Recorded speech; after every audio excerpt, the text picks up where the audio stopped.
저는 올해 예순을 바라보는 평범한 할줌마입니다. 아줌마라 하기엔 나이가 좀 있고 그렇다고 할머니라 부르기엔 이른 나이라서 요즘은 저 같은 사람을 그렇게 부르더라고요. 나이에 비해 건강한 편이고요.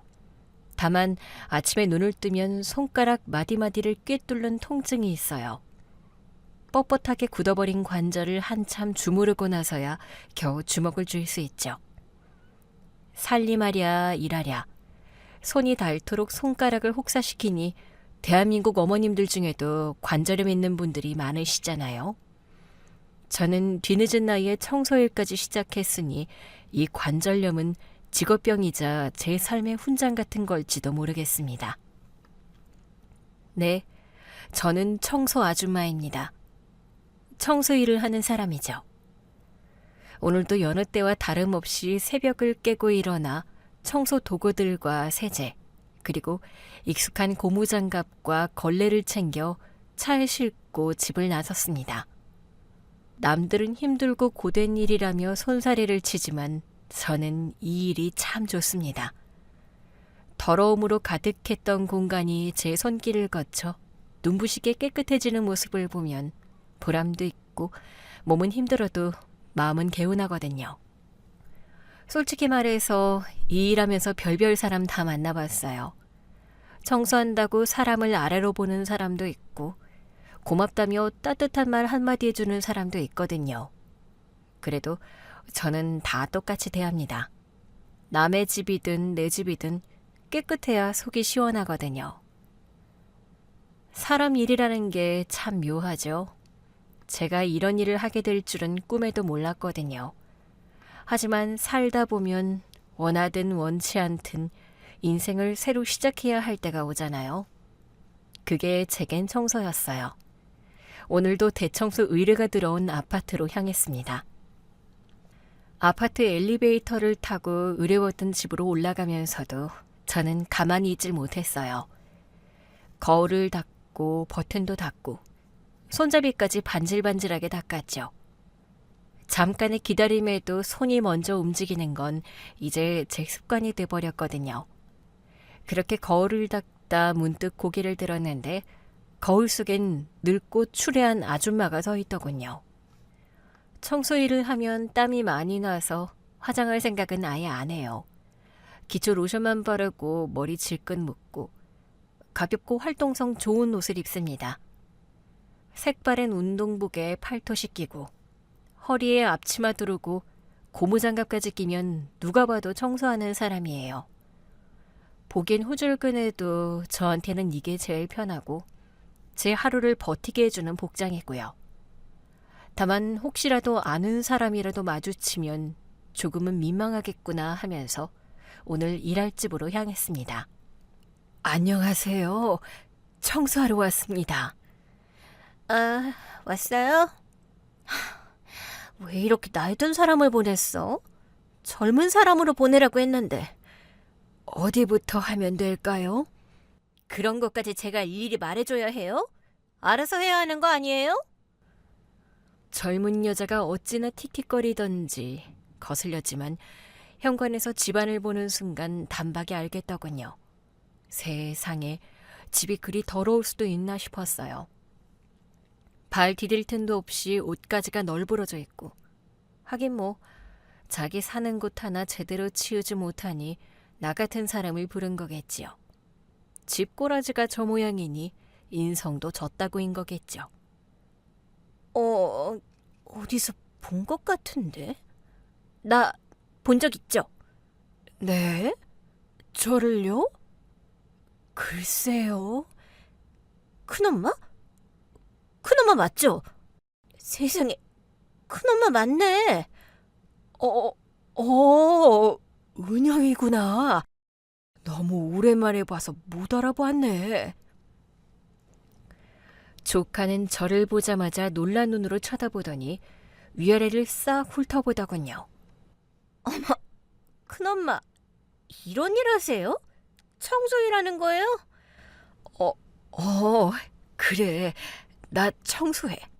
헐, 진짜 못 알아볼 뻔했네. 아, 큰엄마 다 늙어서 고생하시네. 어쩜 좋아? 비아냥 섞인 그 말투에 순간 얼굴이 화끈거렸지만 애써 꾹 참았습니다. 조카는 이내 휴대폰을 들더니 다급하게 전화를 걸더군요. 엄마, 큰엄마가 집 청소하러 왔어. 진짜라니까. 빨리 와, 빨리. 맞다고. 큰엄마도 나 알아봤다니까. 얼른 오기나 해. 잠시 후 문이 열리더니 동서가 들어왔습니다.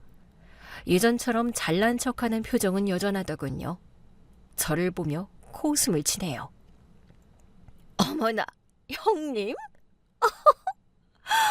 길에서 만났으면 진짜 몰라봤겠다. 고쟁이 앞치마까지 하고 영락 없는 노숙자네. 형님, 그동안 이러고 살았던 거예요? 이러고 살았지. 동서는 오랜만에 봤는데 하나도 안 변했네. 말하는 싸가지도 여전하고. 어머, 형님. 저는 더 젊어진 것 같지 않아요? 저 피부과에 수억 썼는데. 그래, 서방님 사업이 잘 되나 보네. 돈 걱정 없이 펑펑 잘 쓰고 사는 것 같아서 다행이다. 우리가 형님처럼 쫄딱 망해서 빈털털이라도 되길 바랐어요. 표정 보니 그런가 보네. 형님, 사람이 마음을 곱게 써야지. 자기 망했다고 남의 집까지 망하길 바라니까 형님이 지금 이따위 거지 같은 꼴로 사는 거라고요.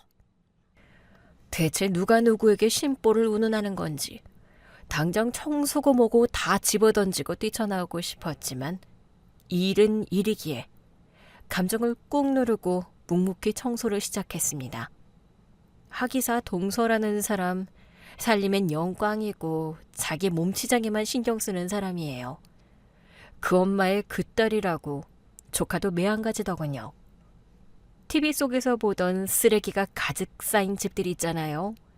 그 정도까진 아니었지만 더럽다는 표현이 딱 맞을 수준이었습니다. 큰엄마, 우리가 남도 아니고 특별히 더 신경 써서 해줘야 하는 거 알죠? 그냥 대충 닦는 신용만 하다 가는 사람들도 많더라고요. 걱정 마. 나는 돈 받은 만큼 일은 확실하게 하는 사람이니까. 듣던 중 반가운 소리네요. 큰엄마, 혹시라도 대충 하다간 내가 업체에 전화해서 가만 안 있을 거니까 확실하게 하세요. 저는 마스크를 쓰고 발 디딜 틈 없이 바닥에 굴러다니는 쓰레기 더미부터 묵묵히 주워당기 시작했습니다. 옷가지들은 분류해서 개고 온갖 곳에 방치된 컵과 접시들은 조용히 주방으로 옮겼죠. 그렇게 저는 차근차근 제 일을 해나갔지만 정작 모녀는 나갈 생각도 없이 거실 한켠에 버티고 앉아 제가 마치 우스꽝스러운 구경거리라도 되는 양 쉴 새 없이 저를 향해 수근거리며 비아냥댔습니다. 엄마, 이래서 사람 일 모른다는 건가 봐. 잘 나가던 큰엄마가 이렇게 남의 집 변기 닦는 신세가 될 줄 누가 상상이나 했겠어? 인생 참 드라마틱하다. 그러게 말이다. 팔자는 못 속이는 법이지. 잠깐 반짝했다고 그게 자기 팔자인 줄 알면 안 되는 거야. 타고난 복이 없으면 제자리로 돌아오는 거거든. 남의 집 더러운 바닥이나 닦는 게 원래 형님 팔자였던 거지. 사촌 시누이들한테도 얼른 알려야겠다. 원래도 남의 상처 끄집어내서 소금 뿌리는 고약한 심보를 가진 인간들이니 오늘 절 만난 게 아주 신이 났을 겁니다. 제가 이렇게 비참한 꼴로 나타났으니 동네방네 침 튀기며 제 얘기를 퍼뜨리고 다니겠죠. 하지만 저는 재수없는 모녀 따위 더 이상 신경 쓰지 않기로 했습니다. 우선 청소 전 현장의 모습을 빠짐없이 사진으로 남겼습니다. 이런 일은 혹여라도 나중에 뭐가 없어졌다, 훔쳐갔다 이러는 경우도 있거든요. 그래서 구석구석을 찍고 또 찍었습니다. 청소가 끝난 후에도 사진을 찍어서 얼마나 확실하게 했는지도 기록으로 남겨놓습니다. 이 집은 정말 역대급이네요. 고양이를 키우는데 바닥은 고양이 모래가 마치 자갈밭처럼 서걱서걱 밟히죠. 고양이 배설물 냄새는 또 어떻고요. 벽지며 방문이며 죄다 고양이 발톱 자국으로 너덜너덜. 성한 곳 하나 없고 집안에서 줄담배를 피웠는지 방방마다 벽지가 누렇게 찌들었더군요. 바닥에는 음식물 자국이 눌어붙어 시멘트처럼 굳어 있었고 걸레질로는 도무지 닦이지 않아 소를 3개 눌러 문질러야 했습니다. 온몸에 체중을 실어 때를 벗겨내려니 소나기에 핏줄이 붉어지더군요. 형님, 이렇게 하루 종일 청소하고 얼마 벌어요? 은영아, 너 청소비 얼마 줬어? 20만 원인데 예약할 때 이미 결제 끝냈어. 아마 큰엄마는 거기서 수수료 떼고 15만 원이나 받으실래나? 아이고, 형님 진짜 대단하시다. 꼴랑 15만 원 받자고 고생을 한 바가지 하시네. 어차피 은영이가 청소비는 다 냈다고 하니까 제가 그럼 팁 좀 챙겨드릴게. 동서는 번쩍이는 명품 지갑을 아주 천천히 과장되게 열더군요. 지폐를 꺼내 제 손에 쥐어주는 대신 바닥에 차르르륵 돈을 뿌려버렸습니다. 어머, 손에 힘이 풀려서 돈이 바닥에 떨어졌네. 형님, 그거 팁이니까 받아요. 괜한 자존심 부리지 말고 얼른 주어요. 우리가 가족인데 이렇게 그냥 빈손으로 보내는 건 예의가 아니잖아요. 됐어. 이런 거 안 줘도 돼. 형님 여전하시네. 쥐뿔도 없으면서 자존심 세우는 거 그거. 보기 흉해요. 한 푼이 아쉬울 텐데 팁으로 10만 원 받으면 완전 땡 잡는 거잖아요. 됐다니까. 안 받는다고 했잖아. 진짜 안 받아요? 그 꼴 같지 않은 체면 차리지 말고 얼른 주어요. 나중에 후회하지 말고. 제 손바닥이 당장이라도 그 천박한 동서의 뺨에 날아가 박힐 것만 같았습니다. 치솟는 분노에 손이 파르르 떨렸지만 그 엿 같은 순간에도 제 머릿속엔 고객이라는 2글자가 맴돌더군요. 이 인간은 뻔하거든요. 제가 조금이라도 자기 신기를 거스르거나 자기 말대로 안 하면 틀림없이 업체에 전화해서 청소가 덜 됐네, 청소 아줌마가 일을 제대로 못하네, 난리를 칠 겁니다. 그래서 저는 억장이 무너졌지만 기어이 몸을 숙여 바닥에 흩뿌려진 10,000원짜리 10장을 하나하나 마치 제 부서진 자존심 조각을 줍듯 주워 담았습니다. 그리고는 이를 악물고 속으로 다짐했죠. 두고 봐라. 조만간 이 집에서 쫓겨나게 해줄 테니까. 동서에게 그런 치욕을 당하면서도 아무 말 못한 데는 이유가 있었습니다. 사실 저는 한때 잘 나가던 여자였어요. 돈도 많았고 사람들도 제 눈치를 봤죠. 그땐 세상이 제 발밑에 있는 줄 알았습니다. 근데 사람 일 진짜 한 치 앞도 모르는 거더라고요.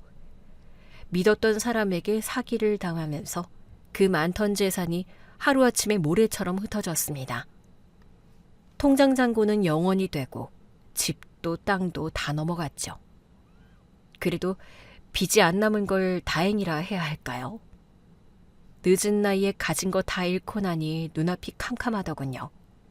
제가 쫄딱 망했을 때 그때 동서가 저한테 어떻게 했는지도 똑똑히 기억하고 있습니다. 그날이 제 인생에서 가장 서럽던 날이었죠. 어머, 형님 아니세요? 오늘 모임에 안 나오실 줄 알았는데 형님 진짜 대단하시네. 어머님 생신인데 당연히 와야지. 세상에, 그 꼴로? 나 같으면 그렇게 쫄딱 망했으면 창피해서라도 못 와요. 나는 형님 얼굴이 이렇게 두꺼운지 몰랐네요. 창피? 뭐가 창피한데? 나 다시 일어설 거야. 어머, 형님 나이가 몇인데 그 나이에 어떻게 새로 시작해요? 누가 그래? 나이 들어서 재기하는 사람들도 많아. 형님은 이럴 때 보면 너무 순진하신 것 같아. 인생 말년에 자빠지면 못 일어나는 거예요. 젊어서 실패해야 재기할 수나 있지. 동서는 내가 이대로 주저앉으면 좋겠어? 말을 좀 가려서 해. 내가 뭐 틀린 말 했어요? 아니, 그렇잖아요. 지금 형님네 사업 망하고 집도 넘어간다고 하던데 설마 어머님 생신에 돈 빌리러 오신 건 아니죠? 동서한테 돈 빌려달라는 소리 안 할 테니까 걱정 붙들어 매. 뭐 빌려달라고 하셔도 형님한테 돈 빌려주면 못 받을 게 뻔한데 안 빌려드리죠. 친구라는 배에 같이 탔다가 나까지 빠져줄게요. 그때가 사기당한 바로 직후였어요. 사기꾼 잡으러 뛰어다니고 집 넘어가는 거 막아보겠다고 여기저기 발품 팔던 시기였죠. 몸도 마음도 너덜너덜했지만 어머님 생신이라 가족들이 다 모인다기에 어떻게든 작은 선물 하나 마련해서 찾아뵙는 길이었어요. 그때 제 손엔 초라한 선물 봉투 하나뿐이었지만 그게 제 형편에서 낼 수 있는 최선이었죠. 솔직히 말하면 제가 잘 나가던 시절엔 가족들 모임 밥값은 기본이고 어머님 병원비에 제 돈으로 온 가족 해외여행까지 보내줬어요. 아낌없이 줬죠. 근데 참 웃기죠. 그때는 다들 저 없으면 안 된다며 아부하고 옆에 바짝 붙어있던 사람들이 제가 망하니까 바로 돌아서더라고요. 눈 마주치는 것조차 피하고 인사도 안 하고 사람 취급조차 안 받는 기분. 그게 얼마나 서러운지. 진짜 그건 말로 다 못해요. 형님, 그래서 앞으로 뭐 먹고 살려고요? 가진 게 있어야 뭐 시작이라도 할 텐데. 걱정하지 말라니까. 내가 알아서 할게. 신경 써줘서 고마워. 어떻게 신경을 안 써요? 우리한테 피해 줄 수도 있는데. 나 때문에 피해받는 일 없을 테니까 염려 마. 형님, 어차피 형님 나이에 할 수 있는 일이 식당 주방일이나 간병인, 산후도우미 이런 거밖에 없을 텐데 형님처럼 꼿꼿한 양반이 그런 거 할 수 있겠어요? 아, 그래. 청소도우미. 그거 좋겠네. 사람 상대 안 하고 청소만 하면 되잖아요. 형님이 청소는 또 기가 막히게 잘하시잖아. 뭐? 청소? 깐족거리는 동서 입에서 흘러나온 그 청소라는 단어가 제 귀에 마치 운명처럼 콕 박혔습니다. 청소라. 곱씹을수록 묘한 울림이 있었죠. 사실 저는 예전부터 청소를 좋아했거든요. 사업한다고 정신없이 바빴을 때도 저희 집 청소만큼은 누구의 손에도 맡기지 않고 제 손으로 직접 반짝반짝 광이 날 정도로 쓸고 닦았거든요. 어쩌면 제가 청소라는 것에 남다른 소질을 가지고 있었을지도 모를 일이죠. 청소일은 자본금이 없어도 되잖아요. 필요한 건 오직 멀쩡한 두 팔과 튼튼한 다리, 그리고 깨끗하고자 하는 마음뿐이었죠. 제게 남은 유일한 자산이 몸뚱이인데 저는 망설임 없이 결정을 내렸습니다. 아이고, 정말 사람 구하기 힘들어서 돌아버리겠네. 다들 편한 일만 하려고 하니 큰일이야. 저는 달 목욕 쿠폰을 끊던 단골 사우나가 있었어요. 뜨끈한 물에 몸지지는 걸 좋아해서 몇 달치 목욕 쿠폰을 싸게 사놓고 자주 들렀죠. 남아있는 쿠폰도 있었고 지끈거리는 머리도 식힐 겸 그날도 어김없이 목욕탕을 찾았습니다. 목욕탕에 사람 구해요? 박 사장. 오랜만에 왔네. 목욕탕 청소하는 사람 구해야 하는데 사람이 안 구해져서 미치겠어. 아니, 일이 얼마나 좋아. 응? 목욕도 공짜로 할 수 있는데. 사장님, 그 청소 내가 하면 안 될까요? 박 사장이? 에이, 농담하지 마. 나 진짜 사람 구하느라 머리 아파. 아니, 농담 아니에요. 진짜예요. 사장님, 나 사업 망했어요. 쫄딱 망해서 먹고 살려면 뭐든 해야 돼. 진짜? 세상에, 박 사장이 방했다고? 아이고, 잘 나가던 사람이 대체 무슨 날벼락이래? 사장님, 저 제발 일 시켜줘요. 누구보다 성실하게 진짜 열심히 할게요. 박 사장 성격이야 내가 잘 알지. 그리고 워낙에 단골이라 여기 시설도 잘하니까 박 사장이 해준다면야 나야 고맙지. 목욕탕 청소는 손님들이 다 빠져나간 밤늦게 시작합니다. 문 닫고 나면 본격적으로 바닥부터 닦기 시작해요. 두꺼운 솔로 타일 사이를 박박 문질러 때를 벗기고 탕 안쪽까지 구석구석 청소하죠. 제일 까다로운 건 거울이에요. 김서리고 물때 끼면 아무리 닦아도 얼룩이 남거든요. 그런데 매일 하다 보니 요령이 생겨서 이제는 유막까지 말끔하게 지울 수 있게 됐죠. 청소를 다 끝내고 뜨거운 물에 몸을 담그면 그 순간만큼은 세상 부러울 게 없었거든요. 그렇게 부지런히 일하다 보니 일 정말 깔끔하게 한다는 소문이 났는지 다른 사우나에서도 청소 좀 해달라는 부탁이 들어왔습니다. 그렇게 저는 자연스럽게 목욕탕 전문 청소 아줌마가 돼서 몇 군데 목욕탕 청소를 맡아서 하게 되었어요. 박 사장, 혹시 다른 일도 해볼래? 다른 일이요? 또 어디서 청소 부탁 들어왔어요? 우리 사위가 병원을 하거든? 근데 거기 청소 아줌마가 안 구해진대. 요즘 젊은 간호사들은 청소시키면 당장 그만두나 봐. 병원 문 닫고 나서 청소만 슥 해주면 돼. 시간도 짧고 일도 깨끗하고. 병원이요? 안 해본 일이라 잘할 수 있을지 모르겠네요. 목욕탕 바닥 문지르는 것보단 훨씬 수월하지. 병원은 할 거 별로 없어. 한번 해봐. 그래, 한번 해보자 싶었습니다. 찬밥 더운 밥 가릴 때가 아니잖아요. 그렇게 저는 목욕탕 사장님 사위가 운영하는 병원으로 청소를 나가게 됐습니다.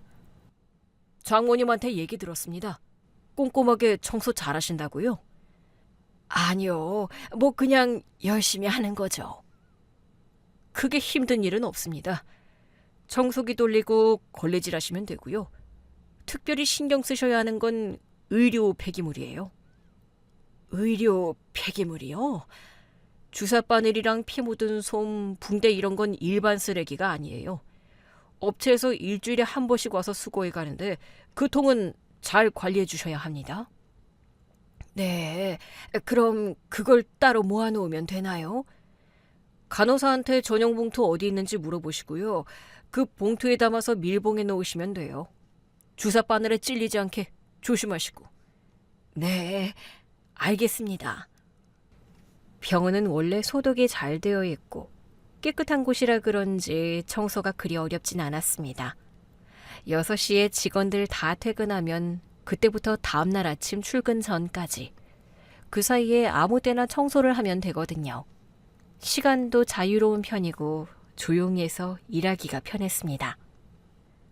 그 병원이 있는 건물은 건물 전체가 다 병원이었어요. 1층엔 내과랑 약국, 2층엔 이비인후과랑 통증의학과, 3층엔 치과랑 한의원. 이렇게 6층짜리 건물 전체가 죄다 병원으로 꽉 차 있었죠. 그래서 생각했어요. 이왕 여기 청소하는 김에 같은 건물 다른 병원들도 하면 돈을 더 벌 수 있지 않을까 싶었죠. 사람이 궁하면 몸이 먼저 움직인다고 제가 직접 병원마다 찾아가서 청소하는 사람 필요한지 물어봤습니다. 그랬더니 몇 군데서 흔쾌히 청소 일을 맡기더라고요. 그렇게 목욕탕이랑 병원 청소를 병행하면서 일하니까 수입이 꽤 괜찮아졌어요. 하루하루가 고되긴 했지만 적어도 남 눈치 보지 않고 제 손으로 번 돈으로 밥 먹을 수 있다는 게 참 감사했죠. 여사님, 혹시 청소 일 더 맡으실 수 있으세요? 제가 지금도 여러 군데 뛰고 있어서요. 더 늘리긴 좀 벅찰 것 같은데요. 왜요? 제가 얼마 전에 근처 원룸 건물을 하나 인수했는데 거기 청소 좀 맡아주세요. 혼자 다 하기엔 좀... 혼자 하시란 게 아니라 이제 슬슬 사람을 좀 써보시라는 거죠. 여사님이 직접 일 안 해도 되게 직원 한두 명 뽑아서 여사님 방식으로 가르치면 되잖아요. 직원을요? 그럼 월급도 줘야 하고 신경 쓸 게 많을 건데요. 당장은 직원 월급 부담스러울 수 있지만 여사님 청소하는 법 직원한테 가르쳐서 일을 더 늘리시면 되죠. 장모님이 그러시던데 원래 큰 사업체 운영하던 분이셨다면서요. 슬슬 사업 확장하셔야죠. 저도 한때는 큰 사업을 하던 사람이라서 원장님이 무슨 말씀을 하시는지 단번에 알겠더라고요.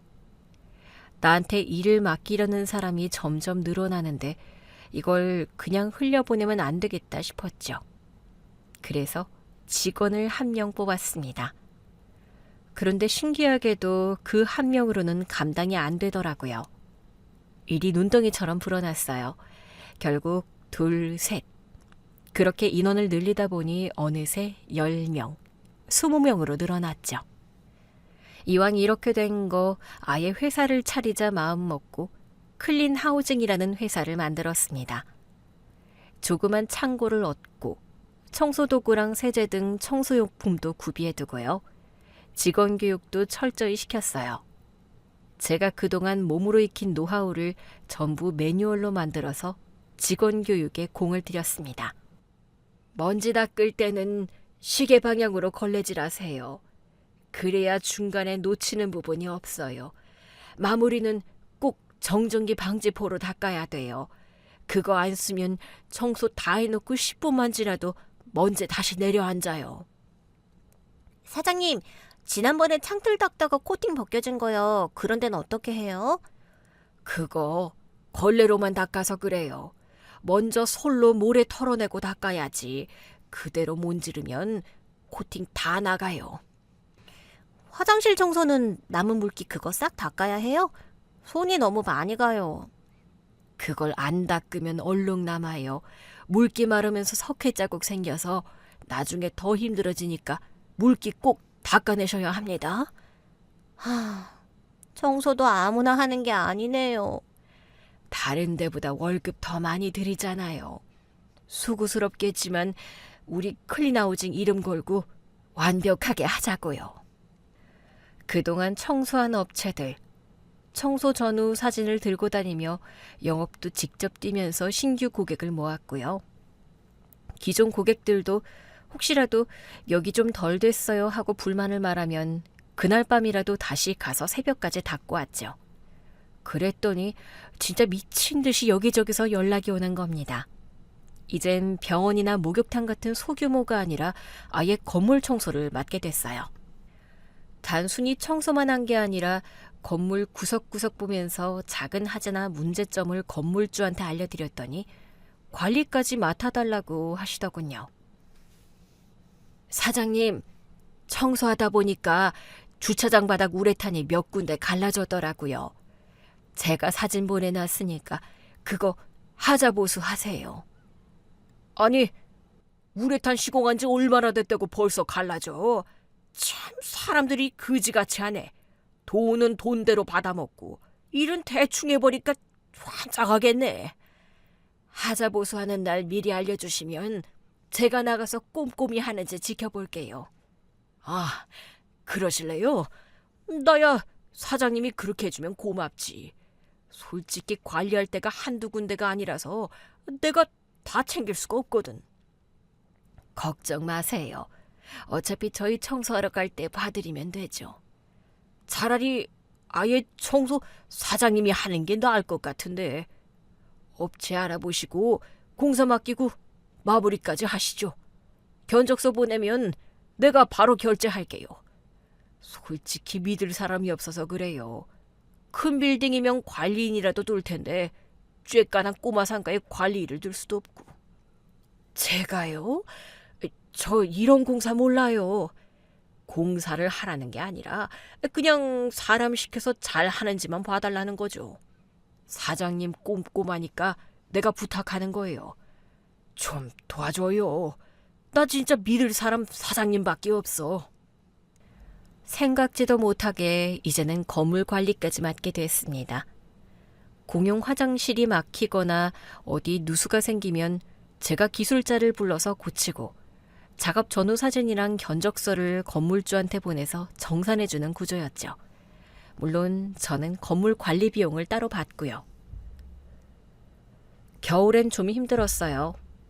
한겨울 수도관이 얼어서 터지면 물이 폭포처럼 새는데 그럴 땐 새벽이고 밤이고 뛰쳐나가야 했거든요. 그렇게 자꾸 기술자 부른 일이 잦다 보니 문득 이런 생각이 들었습니다. 이럴 바엔 아예 기술자를 우리 직원으로 두는 게 낫겠다고요. 그래서 설비랑 전기기술자를 뽑았죠. 그렇게 인원이 하나둘 늘어나더니 이제는 직원 100명이 넘는 회사로 커졌습니다. 일도 꼼꼼하게 하고 AS도 빠르고 수리비 눈탱이 안 친다고 소문이 나니까 장기 계약을 맺는 고객이 늘고 신규 고객도 계속 들어왔습니다. 어느 날엔 아파트 입주 청소 의뢰가 들어왔는데 세상에 집이 어찌나 엉망이던지 저랑 직원 둘이서 하루 종일 매달려야 했습니다. 창틀부터 욕실 타일까지 곰팡이 싹 다 닦고 청소 끝낸 사진을 보내드렸더니 며칠 뒤에 사장님한테 전화가 왔어요. 사장님, 지난번 그 집 청소 너무 잘하셨더라. 집주인이 청소업체 좋은 데 소개해줬다고 나한테 고맙다고 연락 왔어. 그래요? 다행이네요. 이번엔 304호 좀 청소해줘요. 304호요? 또 그 아파트예요? 예. 이번에도 월세 세입자 나가는데 아우 집이 아주 쓰레기장이야. 냄새도 장난 아니고. 냄새 제거 좀 신경 써주세요. 알겠어요. 지난번처럼 말끔하게 해드릴게요. 이번 집주인이 지난번 그 집 주인이야. 이 아파트 한 동이 전부 그 회장님 거거든. 앞으로는 자기네 아파트 청소는 사장님네 업체에 맡기라고 신신당부를 하시네. 정말요? 그럼 일이 계속 있겠네요. 감사해요, 사장님. 아니, 내가 오히려 고맙지. 집주인한테 좋은 업체 소개해줘야 나도 욕 안 먹잖아. 믿고 맡겨주셨는데 열심히 할게요. 사장님, 진짜 땡 잡은 거야. 여긴 세입자 들고 나는 게 많아서 앞으로 일이 쏟아질 거야. 중심가 한복판에 있는 아파트였는데 여기 일은 빈집 청소라서 훨씬 수월했어요. 세입자들이 나간 뒤 청소하고 새로 들어오는 사람 맞을 준비만 해두면 됐으니까요. 살림살이도 없고 사람 눈치 볼 일도 없어서 일하기가 참 편했죠. 게다가 세입자 교체가 잦으니 일이 꾸준했어요. 힘도 덜 들고 스트레스도 없고 수입도 안정적이라 효자일감이 따로 없었죠. 이런 일만 계속 들어오면 얼마나 좋을까 싶을 정도였습니다. 그 아파트 청소 일을 꾸준히 맡아오던 어느 날이었어요. 계약 문제로 집주인이라는 분이 직접 현장에 들르셨더라고요. 새로 세입자 계약을 하러 오신 김에 겸사겸사 저희 청소하는 모습을 한번 보고 가신다고요. 처음 뵙는 분이었는데 정갈한 양복 차림에 지긋한 노신사셨습니다. 말투도 점잖고 눈빛이 따뜻해서 첫인상부터 참 인상 깊었어요. 클린하우징 박 사장 맞지요? 아, 안녕하세요. 사장은요, 그냥 청소하는 아줌마죠. 전에 다른 청소업체 쓸 땐 세입자들이 불만이 많았거든요. 근데 박 사장님한테 맡기고 나선 단 한 번도 불평이 없어요. 깨끗하다고 칭찬이 자자하던데. 아휴, 다행이네요. 부동산 사장한테 얘기 들었는데 이 근처 건물 하자보수 관리까지 한다면서요. 네, 어쩌다 보니까 그렇게 됐네요. 사장님은 앞으로 크게 성공하시겠어. 네? 아유, 저 크게 망했던 사람이에요. 성공은요, 안 망하면 다행인데요. 사장이 이렇게 고무장갑 끼고 직접 일하는 것만 봐도 이 회사는 무조건 성공하게 돼 있지. 조만간 다시 봅시다. 박 사장, 수고해요. 며칠 뒤 뜻밖에도 그 노신사에게서 전화가 걸려왔습니다. 박 사장, 나 기억하죠? 네, 회장님. 기억하죠. 내 사무실이 요 근처인데 언제 시간 날 때 들러요. 얼굴 보고 할 얘기가 있어. 저한테 다른 곳 청소 일을 맡기시려고 부르시는구나 했죠. 박 사장, 내가 조만간 사업을 다 정리하려고 해요. 내가 나이가 아주 많거든. 에이, 무슨 말씀을요. 회장님, 아직도 정정하신데요? 한참은 더 일하셔야죠. 내일 죽어도 이상하지 않을 나이인데 미리미리 정리해야지. 아유, 무슨 그런 말씀을 하세요. 그래서 말인데 박 사장, 지금 박 사장의 청소해주는 그 아파트 있죠? 네. 그거 박 사장이 가져가요. 예? 가져가요? 무슨 말씀이신지. 그 아파트를 박 사장한테 넘겨주겠다고. 네? 그걸 저한테요? 아유, 회장님, 저 돈 없어요. 아니, 누가 거저 준대요? 나도 사업가인데. 박 사장, 부동산 법인 하나 만들어요. 법인을요? 내가 그 아파트 담보 잡고 넘겨줄 테니까 거기서 나오는 월세로 갚아가요. 천천히. 급할 거 없어. 정말 그렇게 해도 돼요? 왜 안 됩니까? 세입자한테 월세 받아서 나한테 갚으면 되지. 시세보다 훨씬 싸게 넘길 테니까 겁먹을 것 하나도 없어요. 그래도 부담돼요. 제가 감당할 수 있을지.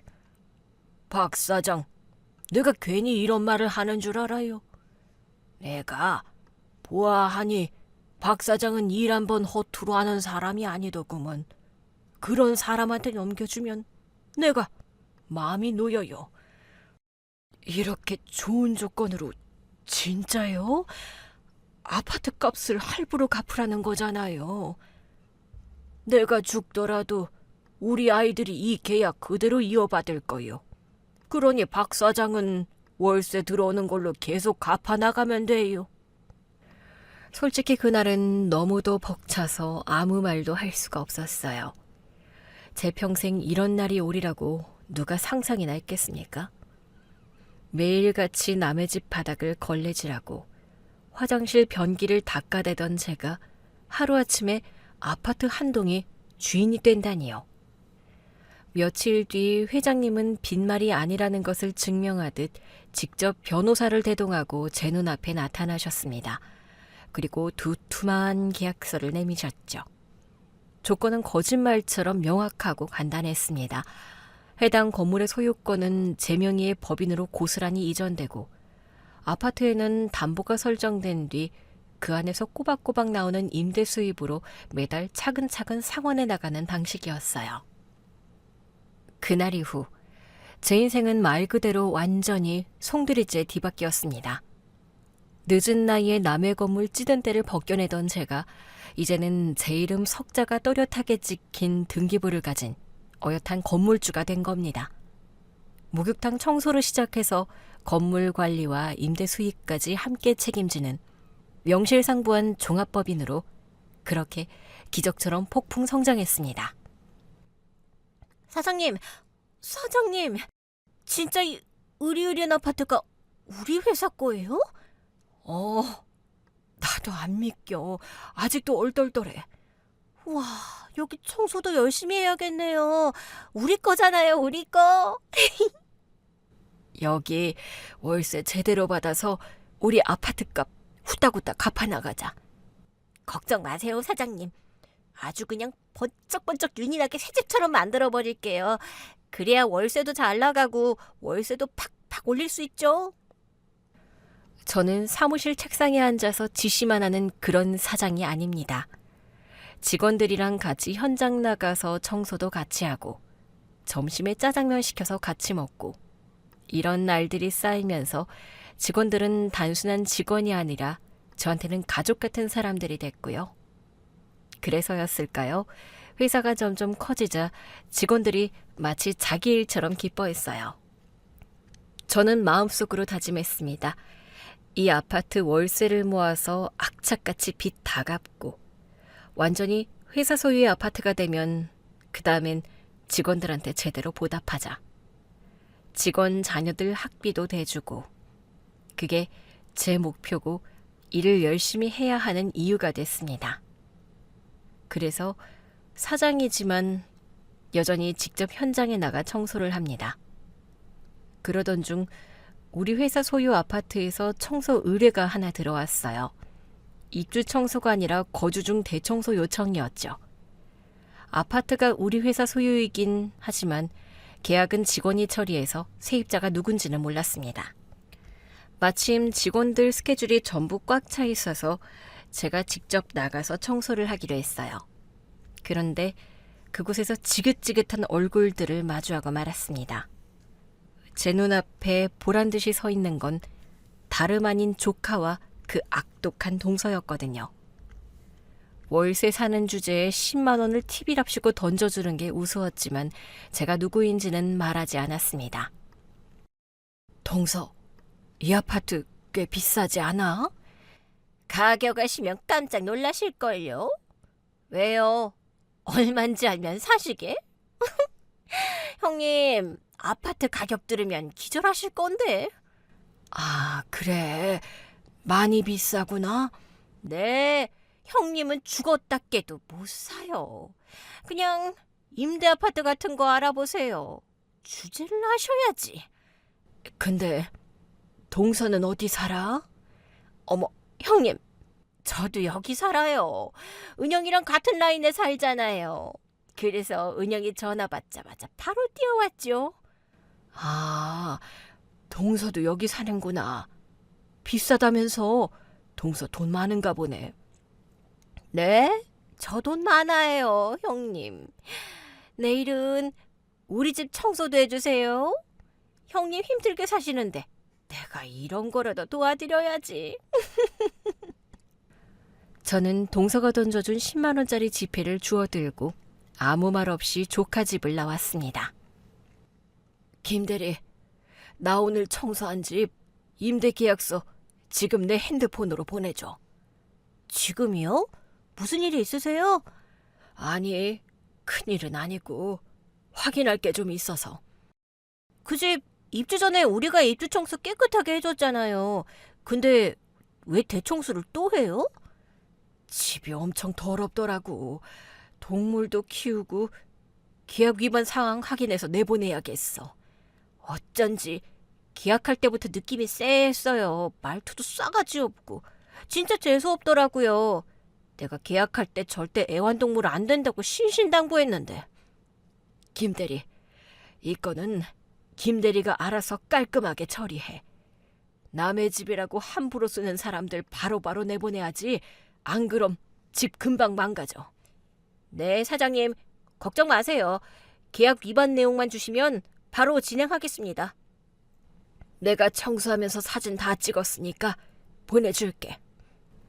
계약서에는 분명 애완동물 금지 조항이 있거든요. 근데 고양이를 키우질 않나. 거기다 실내 흡연 금지 항목도 명시돼 있는데 재떨이까지 놓여 있고 담배 냄새가 진동을 하고 전부 사진으로 찍어뒀으니까 발뺌에도 소용없죠. 저는 그 증거들을 정리하면서 생각했습니다. 이번 기회에 동서를 제대로 밟아주기로요.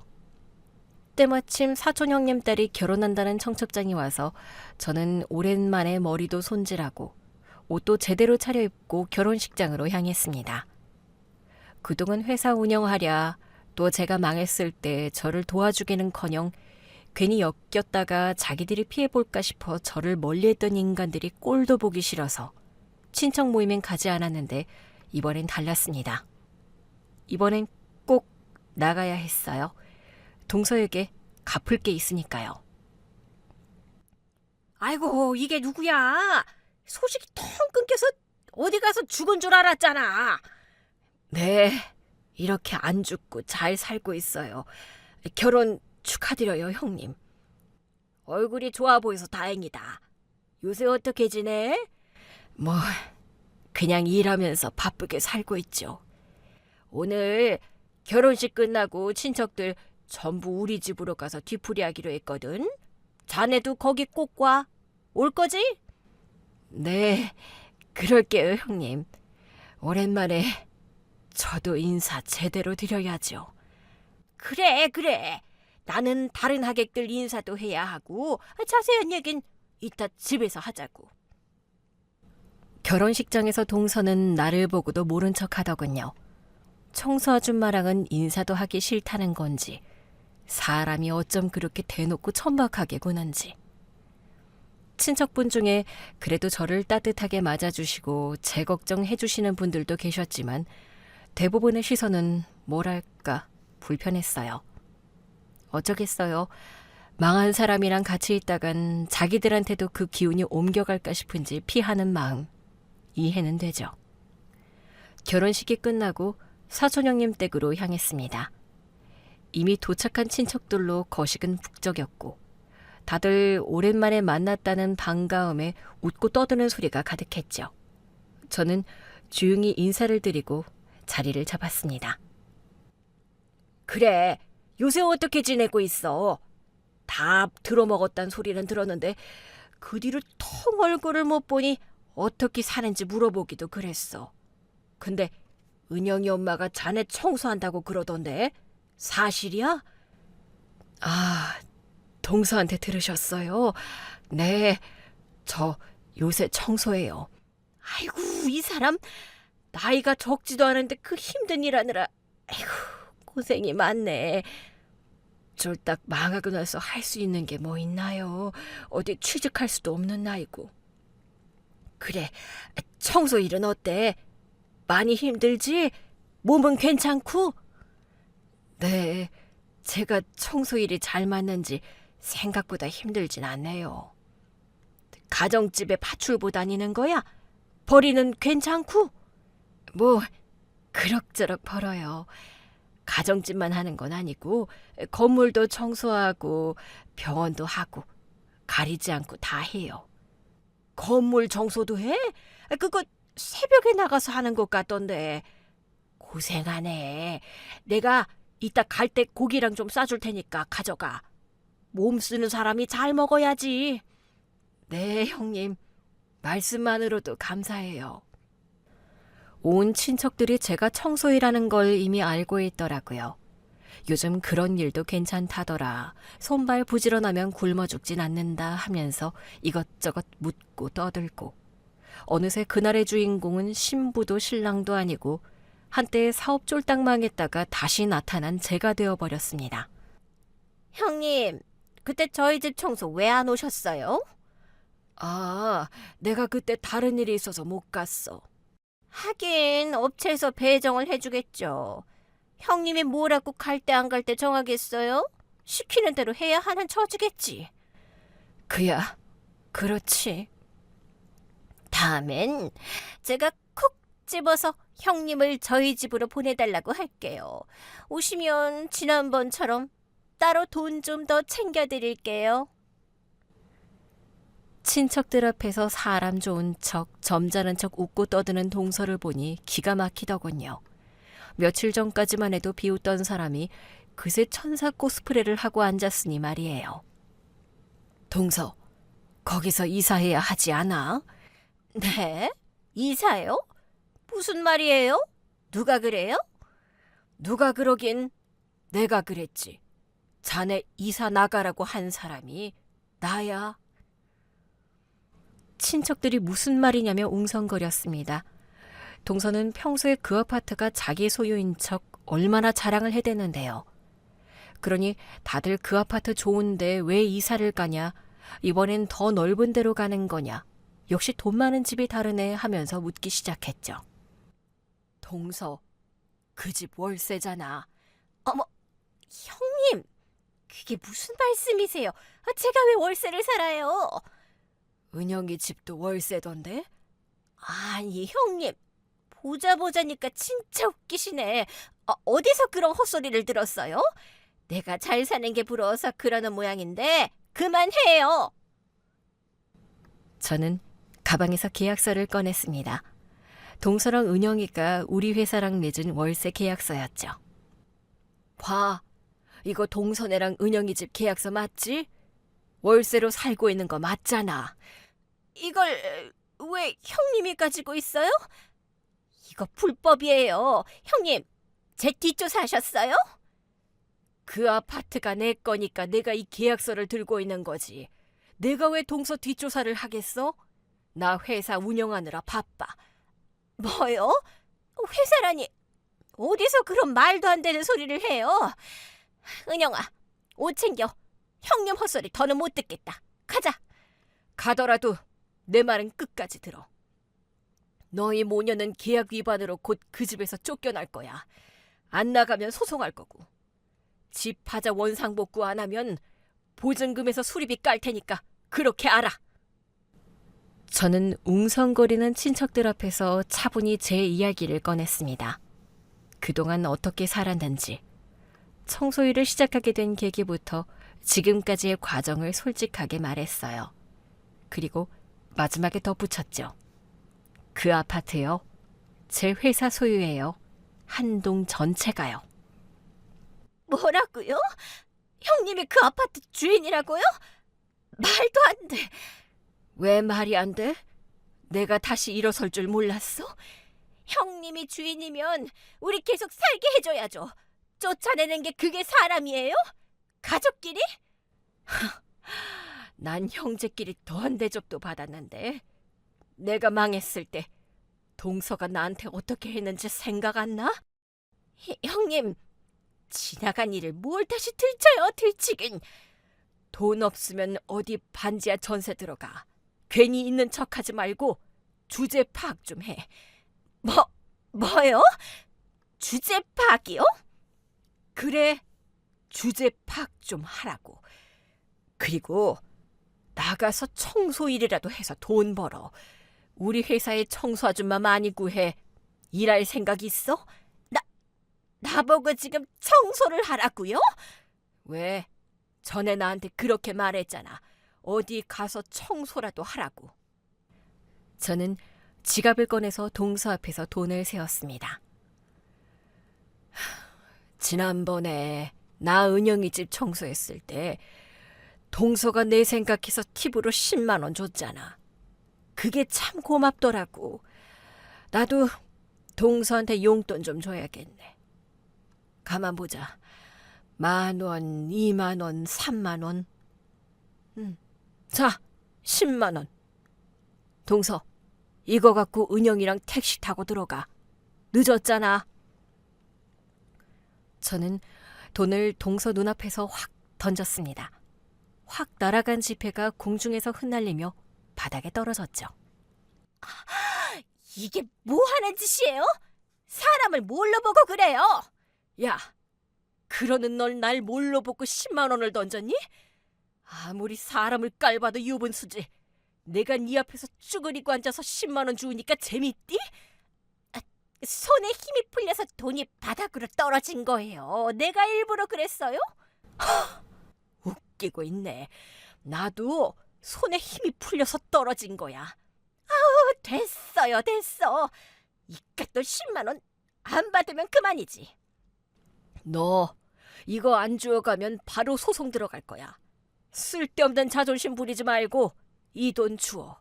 그러면 내가 이사 갈 집 구할 때까진 시간 줄게. 네? 잘 생각해. 그깟 자존심 챙기다 당장 나갈 데도 없는데 길거리로 나 앉을 거야? 저는 그렇게 한 장 한 장 제 앞에서 허리 숙여 돈을 줍는 동서를 보면서 그동안 쌓였던 한이 스르르 녹아내리는 걸 느꼈습니다. 동서는 결국 제 아파트에서 쫓겨났습니다. 듣자 하니 다른 아파트 월세로 들어갔다더군요. 돈 없는 게 친척들 사이에 다 소문나서 모임에도 얼굴을 못 들고 나온대요. 반면 저는 회사 대표라는 게 알려지고 나니까 그때 그렇게 나를 피하던 사람들이 연락을 해오더라고요. 밥 한 번 먹자, 언제 만나자. 뭐, 사람이 원래 그런 거 아니겠어요? 돈 없으면 무시하고, 돈 있으면 달라붙고. 세상은 돌고, 인연도 돌고. 결국 남는 건 끝까지 내 옆에 남아준 사람들과 스스로 버텨낸 나 자신뿐이죠. 저는 오늘도 가족 같은 직원들과 열심히 청소를 합니다.